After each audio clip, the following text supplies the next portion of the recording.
Utilising the Visakhapatnam airport. So మనకి దీనికి నష్టం లేదు. 10 years moratorium, you amend it for 11 years and operate here this for another 1 year, at least partly. International flights you operate from Bhogapuram.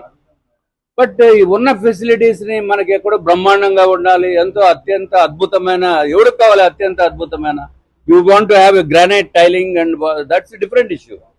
మనకు కావాల్సింది safe journey కావాలి, తొందరగా వెళ్ళటానికి. ఇప్పుడు విజయవాడ వెళ్ళాలంటే మనం ఇక్కడ హాఫ్ అన్ అవర్ ముందు బయలుదేరితే ఎయిర్పోర్ట్కి చేరుతాం. ఇప్పుడు 2 hours ముందే బయలుదేరితేనే చేరుతామో లేదో కూడా తెలియదు.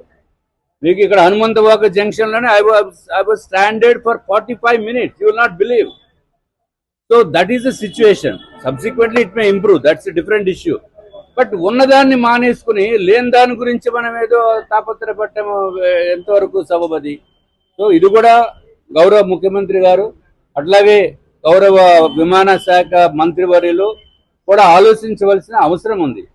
మనకి అసలు విశాఖపట్నం ఎయిర్పోర్ట్ లేకపోవడం ఏంటండి. ఓ పక్కన గూగుల్ సంస్థ ఉంది, వైజాగ్ అద్భుతంగా డెవలప్ అవుతుందని చెప్పి విశాఖపట్నము ఆంధ్ర రాష్ట్రంలో ఒక పేరు ప్రఖ్యాత కలిగిన ప్రదేశము, ఊరు.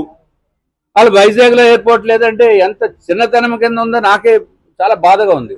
Very honest with you. 62 years కాపురం చేసిన తర్వాత ఇప్పుడు డైవర్స్ ఏంటండి? దాని అర్థం ఉందా? అట్లీస్ట్ డైవర్స్ వద్దు, కనీసం కొంచెం ఏదో కలిసి మెలిసి ఉందామన్నట్టు అన్నా దట్స్ బెటర్.